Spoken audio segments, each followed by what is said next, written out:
Quero saudar a você, meu irmão, minha irmã, com a paz do Senhor Jesus Cristo. Estamos aqui juntos por causa da nossa série de lições da Escola Dominical, em uma pré-aula. Eu sou a professora Manuela Barros e nós juntos vamos olhar e aprender da lição de número 8, a resistência de Mardoqueu. Se você procurou este vídeo num dia da semana e não o encontrou, vem aqui a minha desculpa. Semana passada eu já dei desculpa.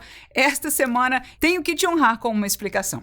A minha mamãe, depois de 4 anos, veio me visitar desde o Brasil até aqui onde nós moramos, nos Estados Unidos. Fazia 4 anos desde o nascimento do meu filho menor, que ela esteve aqui da última vez, mas por questão de todo aquele problema de saúde que avassalou todo mundo, essa foi a primeira oportunidade desde então. Então, entre viagens, passeios, as crianças e o meu trabalho, o tempo foi muito curto essa semana. Assim que eu agradeço a você que nos procurou e está de volta aqui.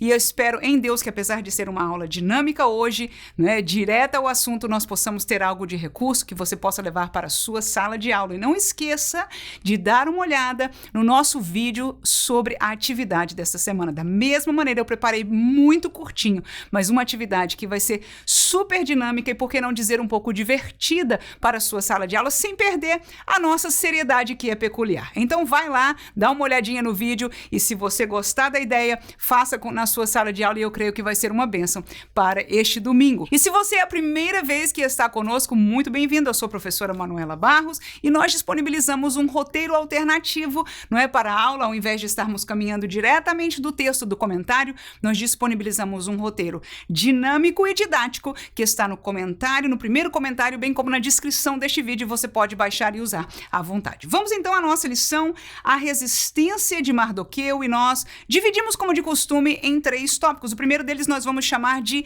o que aprendemos da vida de Mardoqueu. O segundo, o que aprendemos da vida de Amã. E terceiro, o que aprendemos para a nossa vida. Então, nos primeiros 2 tópicos, nós vamos trazer mais um caminho histórico, assim como nós temos aprendido do próprio comentário. No terceiro tópico, no entanto, eu quero aproveitar para trazer um aprendizado mais aplicável para a nossa realidade como crente. Espero em Deus que seja uma bênção para cada um de nós. Vamos ao primeiro tópico. O que aprendemos da vida de Mardoqueu nessa lição de número 8? Dividimos em 3. Primeiro, ele foi fiel ao rei. Ele expôs uma conspiração. Segundo, ele foi fiel a Deus. Ele não se curvou a outro. E terceiro, ele foi fiel a seu povo. Ele foi um líder na prova, no período de provação, mas também na bonança. Vamos olhar o texto bíblico e caminhar por essa história. Primeiro, ele foi fiel ao rei, expondo uma conspiração. Esther, capítulo 2, versículo 21 ao 23, o texto diz o seguinte: naqueles dias, assentando-se, pois, Mardoqueu à porta do rei, 2 eunucos do rei, dos guardas da porta, Bigtã e Teres, grandemente se indignaram e procuraram pôr as mãos sobre o rei Assuero. E veio isso ao conhecimento de Mardoqueu, e ele fez saber à rainha Esther. E Esther o disse ao rei em nome de Mardoqueu, e inquiriu-se o negócio, se descobriu, e ambos foram enforcados numa forca. Isso foi escrito no livro das crônicas perante o rei. Então, por estes versículos, nós encontramos o relato histórico que não só nós temos hoje ao ler este livro, mas que ficou relatado no livro das crônicas dos reis, ali da Pérsia, não é? Nós vemos então este relato histórico de que Mardoqueu foi alguém que avisou, não é, ao rei através de Esther desta conspiração, e foi muito próprio, foi averiguado, como o comentarista nos explica bem na lição, foi averiguado e, por fim, ao ser encontrado assim, então foi bem providencial para salvar a vida do rei. Ele assim foi fiel. Nós muitas vezes, sabemos de algumas coisas e por vários motivos, podemos não falar. É difícil falar, pode ser que nos afete, pode ser que se levantem contra nós, nos entendam mal, enfim, nós temos uma miríade de colocações, às vezes desculpas, para não exercer este nível de fidelidade, principalmente numa coisa tão séria como uma conspiração de pessoas, por que não dizer perigosas, mas Mardoqueu se mostrou, neste caso, fiel ao rei e tomou a posição necessária e fez o que era certo. Segundo lugar, ele foi fiel ao seu Deus, ele não se curvou a outro. Esther, capítulo 3, versículo 2 a 6, fala a palavra o seguinte: todos os servos do rei que estavam à porta do rei, se inclinavam e se prostravam perante Amã, porque assim tinha ordenado o rei acerca dele. Porém, Mardoqueu não se inclinava nem se prostrava. Então, os servos do rei que estavam à porta do rei disseram a Mardoqueu: por que traspassas o mandato do rei? Sucedeu, pois, que dizendo-lhes eles isso de dia em dia, e não lhes dando ele ouvidos, o fizeram saber a Amã, para verem se as palavras de Mardoqueu se sustentariam, porque ele lhes tinha declarado que era judeu. Vendo, pois, Amã que Mardoqueu não se inclinava nem se prostrava diante dele, Amã se encheu de furor. Porém, em seus olhos teve em pouco o pôr as mãos só sobre Mardoqueu, porque lhe haviam declarado o povo de Mardoqueu. Amã, pois, procurou destruir a todos os judeus que havia em todo o reino de Assuero, ao povo de Mardoqueu. Então, o que nós vemos aqui, mais uma vez, é um relato histórico do que aconteceu. E o que nós entendemos indiretamente pelo texto, isso é o que nós chamamos de inferência. Aquilo que o texto fala, claro, as lições, os relatos históricos, nós podemos dizer que nós aprendemos do texto, de que a Bíblia diz isso. No entanto, há coisas na Bíblia que nós aprendemos ou percebemos por inferência, ou seja, é algo que não está diretamente claro. Alguns desses são, apesar de não claros, tão lógicos, tão óbvios que não podem ser negados, outros, em verdade, somente se sustêm com uma comprovação maior histórica. No entanto, como nossa apreciação do texto, às vezes a gente tenta chegar à conclusão. É o que se passa neste caso aqui. Como assim, irmã?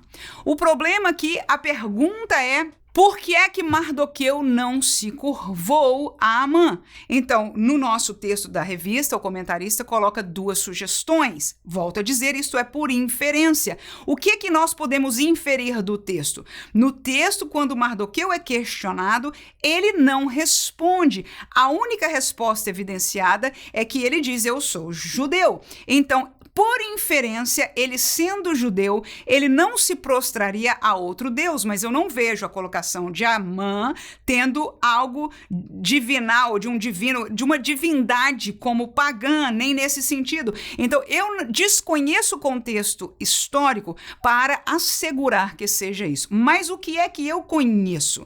É que ele, sendo judeu, se negou e por inferência do texto e da sua posição, eu entendo que ele estava agindo assim por fidelidade a Deus. Qual era exatamente a cláusula que ele estava obedecendo diante de Deus? Eu não sei ao certo, porque não está evidenciado, não está claro, não está explícito. Uma outra colocação do comentarista foi que talvez a promoção de Amã àquela honra fosse algo imerecido, talvez fosse de um conhecimento da população que Amã era uma pessoa sem caráter, uma pessoa que não era talvez fiel ao rei, como o rei pensava. Então, para Mardoqueu poderia ser difícil ele fazer tal injustiça, sabendo da verdade, ele simplesmente continuar se baixando e obedecendo. No entanto, a verdade é que nenhuma das duas razões está explícita no texto. É válida as colocações que foram feitas? Claro que sim. No entanto, nós não podemos assegurar, nós não podemos falar com veemência, foi por isso, porque o texto não está claro. Mas uma das coisas que eu entendo claramente por inferência é que Mardoqueu, por ser judeu, temia ao seu Deus e que esta postura para ele era algo que a sua religião ou o seu temor a Deus, aleluia, não o permitia fazer. E por isso ele foi fiel a Deus e não se curvou. Vamos ao terceiro subtópico que diz: ele foi fiel ao seu povo. Ele foi um líder, ele se mostrou um líder, tanto no tempo de provação como no tempo da bonança. Vemos isso em Ester capítulo 4, versículo 13 e 14, que o texto diz: então disse Mardoqueu que tornassem a dizer a Ester: não imagines em teu ânimo que escaparás na casa do rei mais do que todos os outros judeus, porque se de todos te calares, neste tempo, socorro e livramento de outra parte virá para os judeus, mas tu e a tua casa de teu pai perecereis. E quem sabe se para tal tempo como este chegaste a este reino. Então o que nós vemos aqui é que ele, num tempo de calamidade, num tempo de provação, num tempo de perseguição, num tempo que estava tudo indicando que aquele homem conseguiria, não é, exterminar o povo de Israel, e nós vamos falar sobre Amã com mais detalhes e o seu projeto e tudo na próxima lição, mas tudo indicava por quê? Por quê? Porque ele já tinha o consentimento do rei, enfim, era o rei que tinha disposto, não é, para que as pessoas se dobrassem, se curvassem. Sendo desobediente a isso, ele não estava, Mardoqueu, sendo desobediente a Amã, senão a um mandato do próprio rei. E por causa disso, Amã tinha certeza que não só haveria uma punição para Mardoqueu, mas que ele poderia enquadrar toda a população do povo judeu, e era exatamente isso que estava acontecendo. Já estava o tempo sendo contado, e por causa disso ele se mostrou um líder para encontrar uma maneira, e foi através de Ester, não só para denunciar a conspiração, mas agora para salvar o seu povo. E ele apertou a Ester ali, por quê? Porque ele sabia que precisava ser este líder neste momento. Mas é interessante ver também que no tempo de bonança, ele foi um líder de bênção para o seu povo. Ester capítulo 10, versículo 3, no finalzinho desta história, deste livro, diz o texto assim: porque o judeu Mardoqueu foi o segundo depois do rei Assuero, e grande para com os judeus, e agradável para com a multidão de seus irmãos, procurando o bem do seu povo e trabalhando pela prosperidade de toda a nação. Então nós encontramos este homem que teve um caminhar humilde de servo ali naquela corte do rei, mas que por causa do seu fazer, das suas ações, das suas palavras, da sua sobriedade, enfim, tudo que Deus permitiu, ele se tornou um líder grande de uma posição próspera no reino, mas nunca esqueceu do seu povo. Ele foi fiel ao seu povo, tanto no tempo da provação, como no tempo que ele teve grande prosperidade no reino de Assuero. Vamos ao segundo tópico. O segundo tópico que aprendemos da vida de Amã. Em primeiro lugar, ele foi exaltado pelo rei. Segundo, ele foi confrontado por Mardoqueu. Em terceiro, ele foi julgado por sua injustiça. Amã começa a história dele no contexto do livro de Ester, dizendo que ele recebeu uma promoção. Ester capítulo 3, versículo 1 e 2, o texto diz o seguinte: depois dessas coisas, o rei Assuero engrandeceu a Amã, filho de Amedata, Agagita, e o exaltou, e o pôs o seu lugar acima de todos os príncipes que estavam com ele. E todos os servos do rei que estavam à porta do rei se inclinavam e se prostravam perante Amã, porque assim tinha ordenado o rei acerca dele. Porém, Mardoqueu não se inclinava nem se prostrava. Mas o fato, apesar do sinão de Mardoqueu, é que o rei o exaltou. Ele encontrou alguma coisa de virtude, eu não sei o que fez Amã. Mais uma vez, a história bíblica não conta, nós não temos como dizer mais do que o que está escrito, mas o fato é que ele foi grandemente exaltado pelo rei, a ponto do rei colocar como uma lei, uma ordem por parte do rei, para que as pessoas se inclinassem e se prostrassem diante de Amã. Então ele recebeu essa grande promoção, este lugar de destaque. Mas como vimos no segundo versículo, ele foi confrontado por Mardoqueu, e ainda leio com você o versículo 5 aí de Ester 3. Vendo, pois, Amã que Mardoqueu não se inclinava, nem se prostrava diante dele, olha o que diz, Amã se encheu de furor. E eu quero fazer uma pausa, eu sei que nós vamos estar falando mais detalhes sobre o caso de Amã na próxima aula, mas eu faço uma pausa aí, porque toda vez que eu julgo um ser humano, eu tenho a tendência de me colocar no lugar dele, para que eu entenda a sua posição. Eu faço isso dentro da família, quando eu tenho que julgar meus filhos por uma causa, ou quando eu vou agir de alguma maneira, eu tento me colocar no lugar deles, né? Para entender, para tentar pelo menos entender como eles sentem a reação de sua mãe. A mesma coisa eu faço em relação ao meu esposo, em algumas realidades em relação a um irmão ou uma irmã da igreja, que nós tenhamos alguma realidade. Tento sempre me colocar, porque eu aprendo muito quando eu faço isso. E com isso, eu não quero estar julgando no sentido espiritual quando eu faço esse tipo de colocação, porque espiritualmente não existe um lugar intermediário. Ou é luz ou é trevas. trevas. No caso, Amã era trevas. Assuero, por mais que tenha feito coisas boas, desde Ciro, que foi inclusive levantado por Deus, um rei ímpio, mas que foi levantado por Deus para trazer o povo, para liberar o povo do cativeiro e dar a autorização, inclusive até abençoar com bens para que eles voltassem à terra de Jerusalém, enfim, à terra deles, de Israel. No entanto, nós vemos Assuero que também abençoou, nós vemos aí no capítulo 10, nós acabamos de ler que ele pôs a Mardoqueu como segundo, semelhante a Daniel, que aconteceu tal coisa, ele pôs na segunda posição, depois de Assuero, como foi José. Então são coisas que nós não entendemos as razões e o mover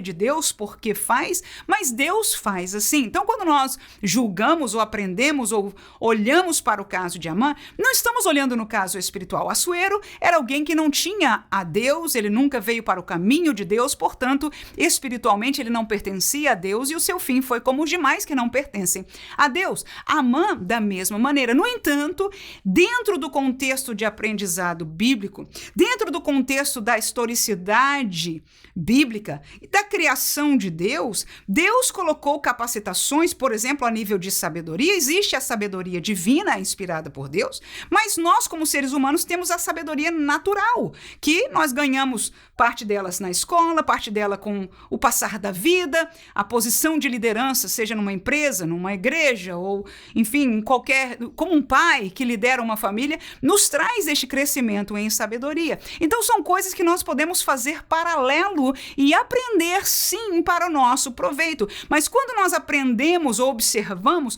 nós sempre vamos estar comparando com as verdades e o ensinamento de Deus para nós em sua palavra. Amém? Então, quando eu falar de Amã, ou de Assuero, ou de qualquer outro que não pertença a Deus, nós podemos sim observar e julgar as suas virtudes. No entanto, isso não tem nada a ver com a posição espiritual, porque essa, felizmente ou infelizmente, melhor dizendo, felizmente, não é? Só existe luz e trevas, pertencer a Deus ou não pertencer a Deus. Mas no caso aqui de Amã, como eu ia dizendo com essa introdução tão grande, eu gosto de me colocar no lugar para entender humanamente o que é que está acontecendo. O fato é que, por que Amã foi exaltado, eu e você não sabemos. Estamos juntos? Ok.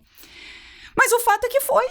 É um homem, né, que foi altamente exaltado pelo rei, colocado numa posição, e o rei, que nessa altura, não sei se é amiguinho, mas pelo menos muito honrado, perto, né, ele tinha acesso ao rei, este rei deu a ele o direito e assinou uma ordem de que a população se prostrasse diante dele.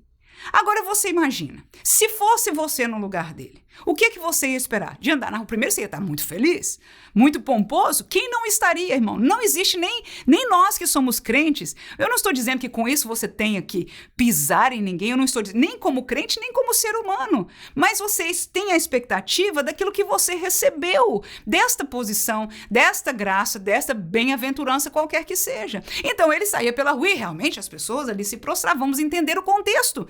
No país dele, na cultura dele, na realidade da realeza ali, era o que devia acontecer. E todo mundo o quê? Se prostrava. Só que um dito cujo, o irmãozinho Mardoqueu, simplesmente não se prostrava. Agora eu pergunto a você, no lugar dele, o que é que você sentiria? Você concordaria? Você passaria por cima e dizia, esse não tem problema? Não, irmãos. A verdade é que todos nós sentimos raiva. Vamos trazer para o nosso contexto? Vamos falar de crente para deixar a mão de fora? Se você recebe uma promoção na igreja, claro que nunca o pastor vai botar ninguém para se prostrar diante de você, mas te honrar. Por exemplo, os irmãos todos que passarem saudarem um irmão ou receba, não sei, como professor, receba o questionário, a instrução, qualquer que seja a honra que te tenha sido dada. O que você espera por esta honra? Que as pessoas fiquem felizes por você e obedeçam ao que o pastor falou em relação a você, à sua liderança. Amém? Qualquer que seja o cenário. É a sua expectativa. E se alguém se colocar fechado, não fizer, passar por fora e não passar por você, ou qualquer que seja a reação contrária, você vai ressentir. Claro que como crentes, nós não vamos encher de ódio, né? Mas dependendo do que for, nós vamos buscar que seja aclarado o negócio e que seja justiça. Porque se o que ele fizer for errado, ou ela fizer, você não vai sentir paz. até que aquilo, enfim, o que você está pedindo, o que você está recebendo dos demais, nem foi o seu pedido. Foi o rei, no caso nosso, foi o pastor ou qualquer liderança que nos deu aquela posição. Entendemos? Então vamos voltar a Amã, que agora sim é um ímpio, que agora sim está num contexto de um reinado persa, grandeza mundial. Agora, o Mardoqueu não se dobrou. O que ele devia sentir? O que é que você, no lugar dele, sentiria? Furor do mesmo jeito, você não aceitaria. E aí vem a pergunta: será que Deus, em sua justiça, permitiu Amã ser enforcado, morrer? Por quê? Porque ele ficou com raiva de Mardoqueu? Porque ele se enfureceu? Eu não acredito que seja, porque quando eu olho para isso e me ponho no lugar, eu vejo esta uma reação humana, normal e natural. Vamos ao próximo sentimento dele, que ele poderia humanamente ter. Ele poderia querer prender a Mardoqueu, expô-lo publicamente, humilhá-lo, forçá-lo a fazer. Seria normal. Até mesmo se ele desejasse que o homenzinho fosse preso ou até morto, seria o caso mais extremo, mas ainda próprio dentro de um contexto histórico. Mas Amã excedeu tudo isso. E quando ele excedeu, que nós vamos estar lendo agora no julgamento, o terceiro subtópico diz, ele foi julgado pela sua injustiça, e neste exceder foi quando Amã pratica uma grande injustiça. Vamos ao texto bíblico, Ester capítulo 3, versículo 6, o texto diz: porém em seus olhos, e ao olho de Amã, teve em pouco pôr as mãos só sobre Mardoqueu, porque lhe haviam declarado o povo de Mardoqueu. Amã, pois, procurou destruir todos os judeus que havia em todo o reino de Assuero, ao povo de Mardoqueu. Ainda vou ler com você Ezequiel, capítulo 18, versículo 20, que o texto bíblico diz o seguinte: a alma que pecar, essa morrerá.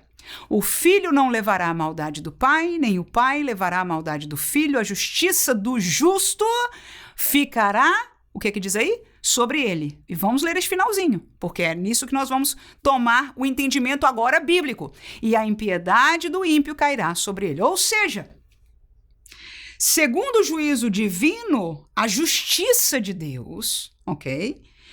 A justiça deveria ser que quem pecou, quem fez o mal, é que deve ser punido. E eu não estou dizendo que Mardoqueu está certo ou errado. Diante de Amã, se ele tentasse algo contra Mardoqueu, não seria uma injustiça. Tá? Mesmo que Mardoqueu estava fazendo por obediência a Deus, Deus haveria de liberar, mas isto não traria uma punição necessariamente divina contra Amã. Mas quando Amã, como nós acabamos de ler, teve em pouco punir a Mardoqueu e decidiu colocar e matar todos os judeus, quando ninguém fez nada contra ele, quando ninguém desobedeceu a ordem do rei, não se curvando diante dele, então, ele aí praticou algo que a Bíblia chama de injustiça. E olha, por favor, porque eu sei e sinto às vezes algum sentimento de alguns irmãos quando nós usamos este entendimento histórico de pessoas ímpias. Mas olhe para Deus, quando você olha para a Bíblia daqui de longe e você vê a ação de Deus, muitas profecias dos profetas do Antigo Testamento, Deus fala julgando as nações e ele abençoa reis e nações quando estes reis e nações agem justamente para com o seu povo, ou entre eles inclusive, ok? E ele pune estas nações. Há várias profecias em Jeremias e outros profetas que falam contra nações que não tem nada a ver com ele, no sentido que eles não são o povo de Deus, mas Deus, por não aceitar a medida de injustiça, e você até vai ver Deus falando com um rei ímpio lá da Babilônia, dizendo, você foi pesado na balança. E Deus exerce, não é todo tempo, né, que Deus se move desta maneira, mas uma ou outra vez na história, Deus exerce justiça com esta balança, mesmo fora do contexto de Israel, com nações ímpias, com reinos ímpios, com reis ímpios. Com isso, nos faz entender o mover de Deus aqui em função desta injustiça e entender que o problema maior de Amã não foi a raiva e o furor contra uma pessoa, mas foi quando ele excedeu isso e agora ele praticou uma injustiça e por causa disso Deus permitiu que o seu fim fosse tão horrendo.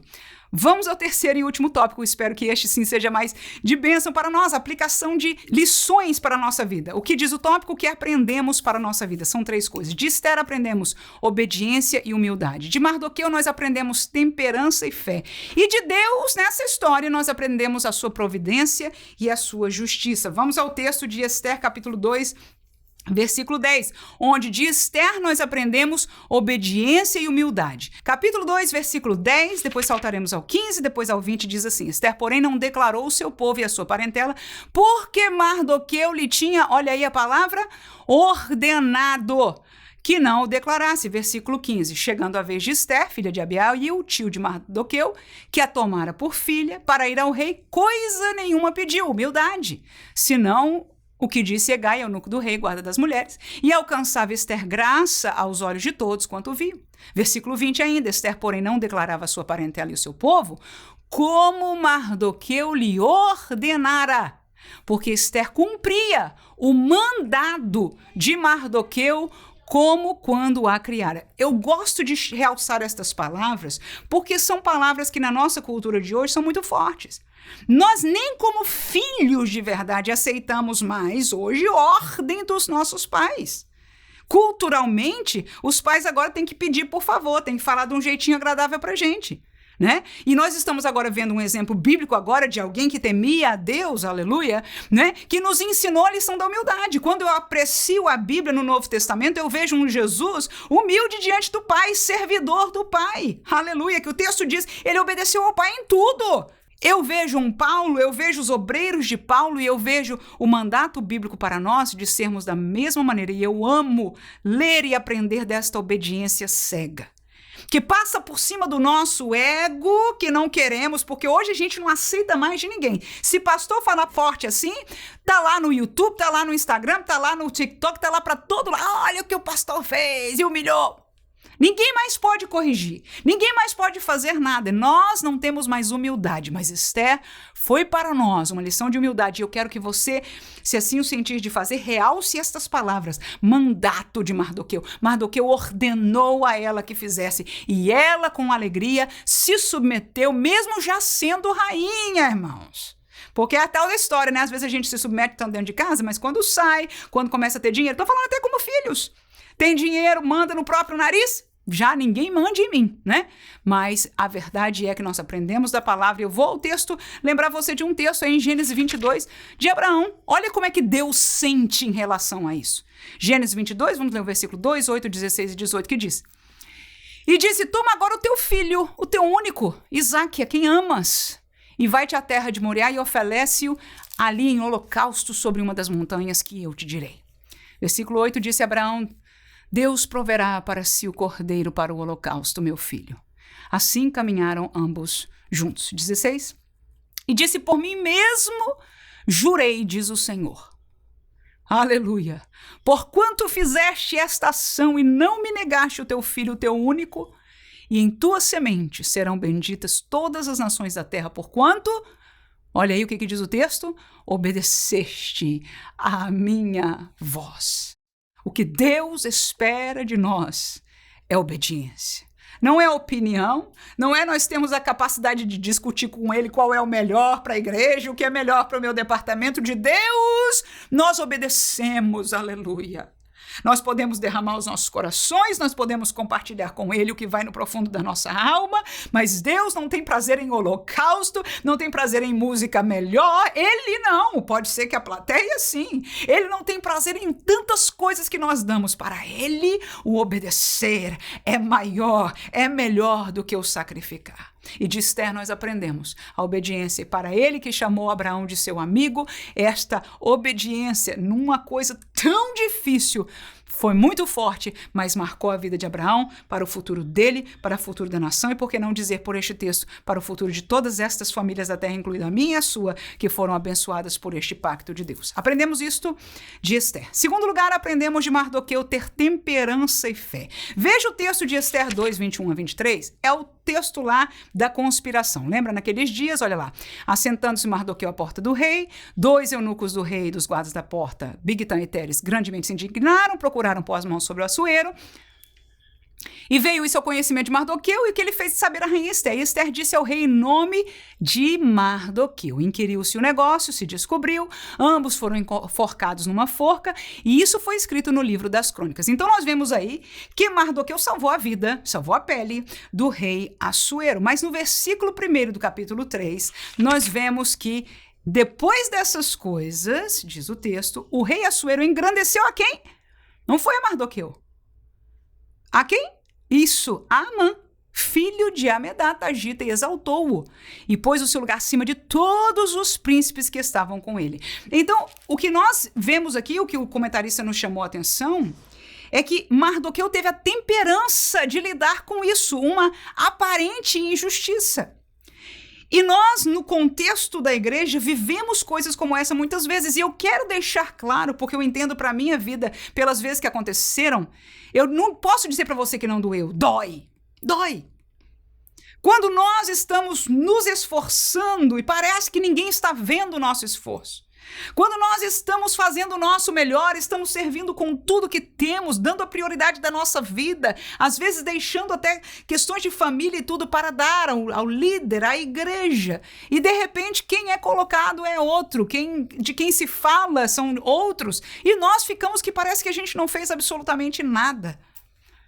Então, quando isso acontece, não é que não dói, dói muito, mas eu entendo que muitas dessas vezes, se não todas, Deus estava trabalhando em me provar, trabalhando em me preparar, trabalhando em entender a mim, eu me colocar a ordem das coisas como Deus quer, a esperar nele, a honrar a ele e a servir sem a esperança de receberem de troca. Aleluia! Nós servimos a Deus por quem ele é, para adorar a ele. Agora, se nós já estamos fazendo, desejando receber, não está muito bem. Só que aí fica complicado pra gente, é o que a gente diz, tá bom, eu posso até não esperar, mas por que o outro recebeu ao invés? Foi o caso? Foi o caso. Tudo bem que não me desse glória nenhuma, mas por que o outro tá sendo honrado e eu não recebo nem um pedacinho? Acontece. Volto a dizer, no nosso contexto, na minha vida, eu passei, doeu, depois de um tempo, às vezes Deus permite você chegar lá ou aquilo trazer alguma honra para você, outras vezes não. Nós temos que aprender a submeter a nossa vida e ter temperança para passar por todas essas circunstâncias sem pecar contra Deus.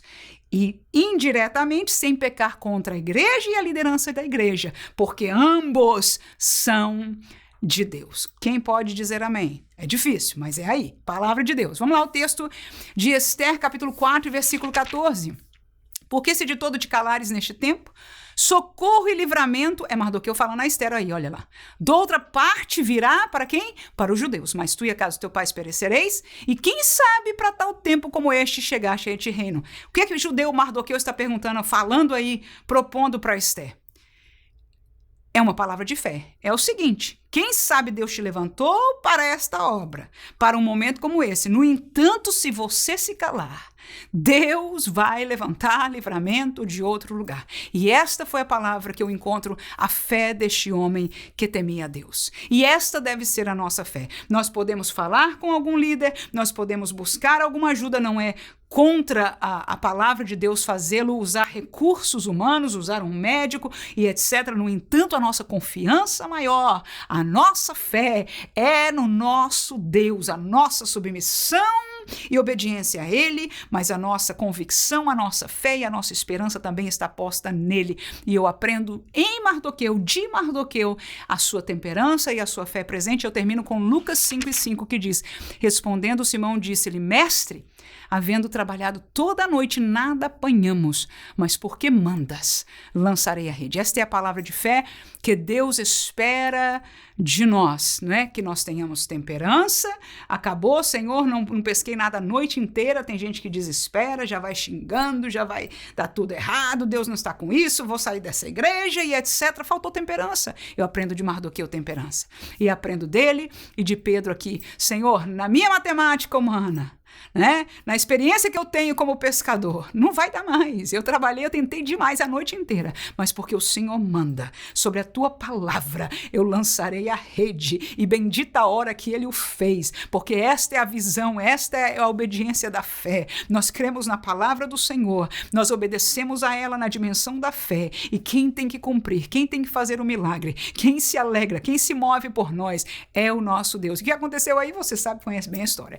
Nem conseguiam segurar a rede direito, porque era muito peixe. Por último, desta lição desta semana, nós aprendemos da parte de Deus e da presença e atuação de Deus na história, duas coisas, a providência e a justiça de Deus. Esther 2:17 diz: o rei amou a Esther mais do que todas as mulheres, e ela alcançou perante ele graça e benevolência mais do que todas as virgens, e pôs a coroa real na sua cabeça e a fez rainha em lugar de Vasti. O que é isso? A providência de Deus para aquele tempo, porque Deus sabia que ia acontecer, Deus proveu, e Esther foi a providência de Deus para aquele povo. Capítulo 5, versículo 2 e 3 do mesmo livro. E sucedeu que, vendo o rei e a rainha Esther, que estava no pátio, ela alcançou graça aos seus olhos, e o rei apontou para Esther com o cetro de ouro que tinha na sua mão, e Esther chegou e tocou na ponta do cetro. Então o rei lhe disse: que é o que tens, rainha Esther? Ou qual é a tua petição? Até a metade do reino se te dará. Então eu vejo neste texto, em outros mais adiante, nós não vamos entrar no detalhe para não passar por cima de algumas outras lições, mas o que eu vejo? A providência de Deus. Naquele momento ela não chegou numa hora que ele estava furioso, que ele não queria, que ele estava de mau humor, que ele estava doente. Deu tudo certo na hora certa, e quando ele viu, ele foi feliz de ver a sua esposa, né? Mostrou o cetro para ela, e com palavras de amor, e, enfim, de prontidão para com a sua petição, ele disse: até metade do reino se te dará. O que é isso? É a provisão de Deus em todos os momentos. 1 Pedro capítulo 5, versículos 6 e 7 diz: humilhai-vos, pois, debaixo da potente mão de Deus, para que a seu tempo vos exalte, lançando sobre ele toda a vossa ansiedade. Por quê? Porque ele tem cuidado de vós. Então nós ouvimos neste texto de Pedro a mesma realidade. Lá no tempo de Esther houve a providência pela sua posição, e Deus agiu com justiça, não permitindo que a injustiça de Amã tomasse lugar, que o povo sofresse. Pelo contrário, Deus levou Amã a ser injustiçado pelo mal que ele planejou. Tudo acabou bem neste contexto, inclusive Mardoqueu tornou-se uma pessoa de liderança naquele reino, e agora nós vemos Pedro dizendo para nós, igreja, que nós sejamos obedientes e que nós lancemos sobre o nosso Deus a nossa ansiedade. Por quê? Porque ele tem cuidado de nós. Como assim? A providência na nossa vida vem do nosso Deus. A justiça, quando nós olhamos ao lado, houve injustiça. Nós aqui buscamos a temperança, nós aqui esperamos no Senhor, mas Deus, para ele, a injustiça não passa. Se há algo que para Deus não passará a mão por cima. Aleluia. Às vezes a gente se enerva. Aí teve um salmista que disse assim: eu quase perdi a minha fé, quase me desviei, até o dia que Deus me levou no seu santuário e eu vi o fim do justo e do injusto. Não importa se é nessa vida, não importa se é nesse ano, não importa se é no trono branco, a injustiça para Deus, nenhuma dela passará sem punição. A nós cabe reconhecer este Deus, amar e apreciarmos a sua justiça, e a verdade é que ele será fiel como sempre foi. Aleluia! Para nós cabe aprender a lição de que Deus proverá e que Deus cumprirá a sua justiça para sempre. Que Deus abençoe você. E não esqueça de olhar a atividade dessa semana, que está muito dinâmica, muito boa. O vídeo está aqui para você, também está na descrição. Estaremos juntos, se Deus quiser, a semana que vem, não tão tarde como essa semana. Espero que Deus te abençoe na sua aula, bem como na minha também, pela sua graça. Amém.